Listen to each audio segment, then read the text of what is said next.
केरला में इस बाढ़ की विभीषिका में मुझे चिकित्सा कार्य करने का सेवा अवसर प्राप्त हुआ, जिसमें कि तिरुवनंतपुरम पंचायत में 3 जगहों पे हम लोगों ने कैंप किया। इस कैंप में मुख्यतः जो बीमारियां सामने आई और लोगों की जो परेशानियां सामने आई, उसमें सर दर्द, बुखार, जॉइंट पेन, हेडेक, पेट में दर्द और क्रोनिक डिजीज में डायबिटीज़ और हाइपरटेंशन हम लोगों ने डिटेक्ट किया। हम लोगों के साथ मोबाइल पैथोलॉजिकल यूनिट भी था, जिसमें कि हम स्थान पे ही, स्पॉट पे ही हीमोग्लोबिन, शुगर का जांच कर रहे थे और उसके अनुसार जो भी मरीज है वो मेडिसिन उनको प्रोवाइड कर रहे थे हम लोग। अभी एक नोटिफिकेशन आया है कि लेप्टोस्पिरोसिस होने का चांसेस बढ़ गए हैं, जो कि एक बैक्टीरियल डिजीज है और संक्रमित जानवर के यूरिन से वह फैलता है। बाढ़ की वजह से सब कुछ संक्रमित हो चुका है, तो इसलिए उससे बचाव के लिए हम लोग डॉक्सीसाइक्लिन प्रोफाइलैक्सिस के रूप में भी दे रहे हैं सबको। आज हम लोग कैंप में मरीजों को देख रहे थे कि एकाएक काफ़ी आवाज़ हुआ और काफ़ी लोग एक तरफ दौड़ते हुए गए। और चिकित्सक डॉक्टर डॉक्टर वो चिल्लाने लग गए।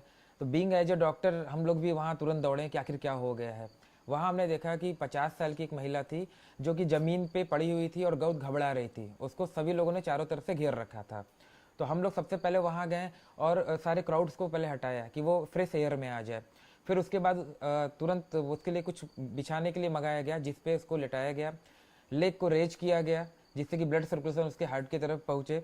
उसके बाद उसको काम डाउन किया गया। ब्लड प्रेशर भी उसका लिया गया जो कि बढ़ा हुआ था।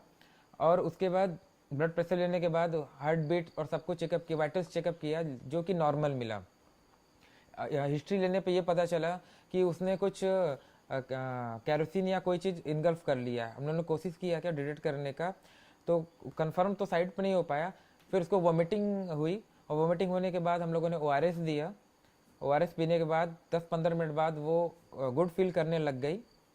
और फिर कुछ मेडिकल हम लोगों ने उसको एडवाइस देकर मॉनिटर में रखा 1 घंटे तक, जब तक कैंप था।